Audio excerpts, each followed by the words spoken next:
Hi guys, welcome back to my channel and to this video, which is a hashtag Let's Get Naked Pan That Palette project update. I'm going to link down in the description box below all of the ladies who are participating in this project along with me. Don't forget to like, comment, and subscribe to all of the lovely ladies who are involved in this project. So let's go ahead and get into the update. So I am late to the game on this. I just started and did my intro last month in April. So it's now been 1 month and this is my first update on my Pan That palette. I am panning the Naked 3 palette. My overall goal is to hit pan on every shade in the palette.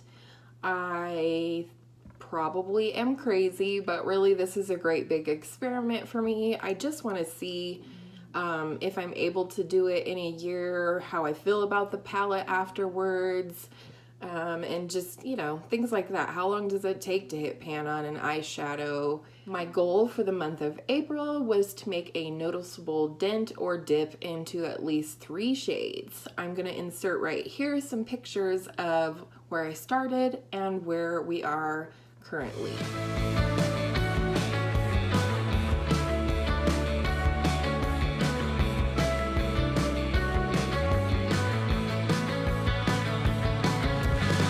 Yes, I'll come back to you, then I'll ask what have we done under the sun.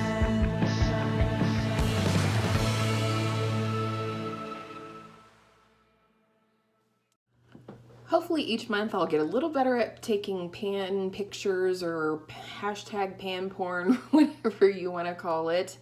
No pan this month, but that was not what I was expecting. Like I said, I was hoping to make a dip or a dent in at least 3 shades, and I feel like I did.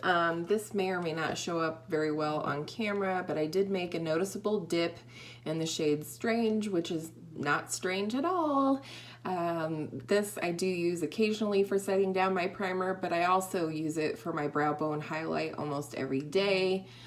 Next, I did make a nice dent. Again, I'm not for sure how well it's going to translate on camera, but that's what the close-ups were for.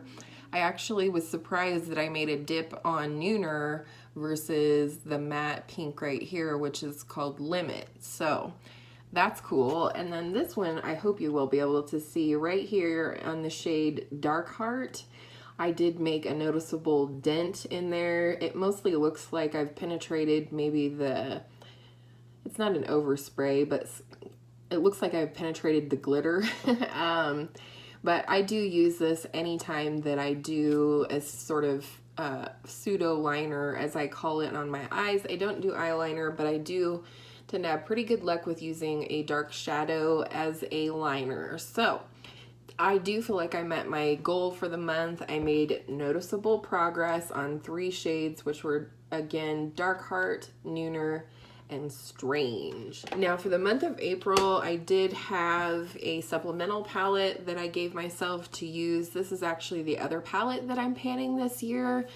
This one I'm only looking to hit 4 to 6 shades on. This is my Lorac Mega Pro 2 palette, and I really like it. I did pull it in, not quite as much as I thought I would this month, but I did pull it in a few times. Sometimes I wanted to go for more of a neutral brown look to go with this Naked 3 palette, so I did use these shades up here, you know, and then I did use some of these shimmers at different points in the month.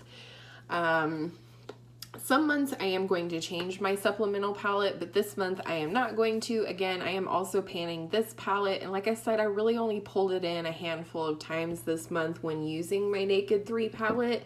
So I'm going to keep the Lorac Mega Pro 2 for another month. And then setting goals for next month, I think making noticeable progress on at least 3 shades each month is a good goal for me. I felt successful this month.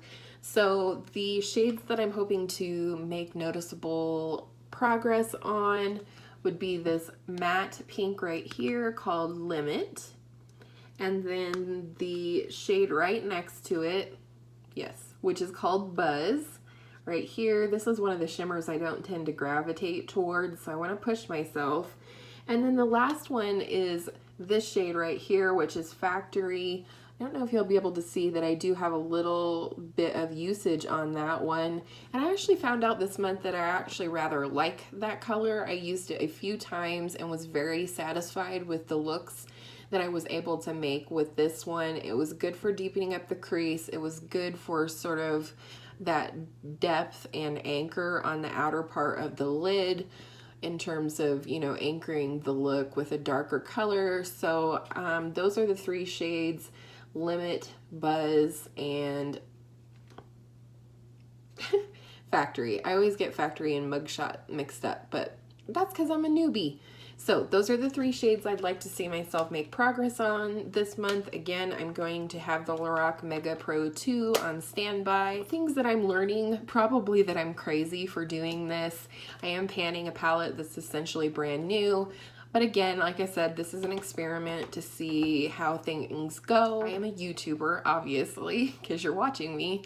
But I'm also I'm a YouTuber outside of the panning community, and so I do other videos. I'm testing other products. Some days I just don't feel like wearing this. I tend to match my eyeshadow a lot with my clothes, which you could probably see today. I have a nice warm look on from the Sweet Peach palette. That's right, I didn't even use this palette for my update. That's how naughty I am. But so yeah, I'm just learning things all the time. I'm learning what I like, what I dislike, what I tend to gravitate towards. Like I said, I wanted to make some progress on that shade Buzz because for whatever reason, I just didn't find myself reaching for it out of the shimmers to sort of lighten up the look. So we shall see. This is definitely an easy palette to pull for. I never ever have trouble making a look out of the colors in here. Obviously that may change as I start panning some of the colors, but that is why I do allow myself a supplemental palette. I hope you enjoyed this update. It's pretty short and sweet. I am really enjoying this project. And yes, I may be crazy, but I'm learning along the way, and that's what it's all about for me. So I hope all of your makeup days are beautiful makeup days, and we'll see you in the next one. Bye!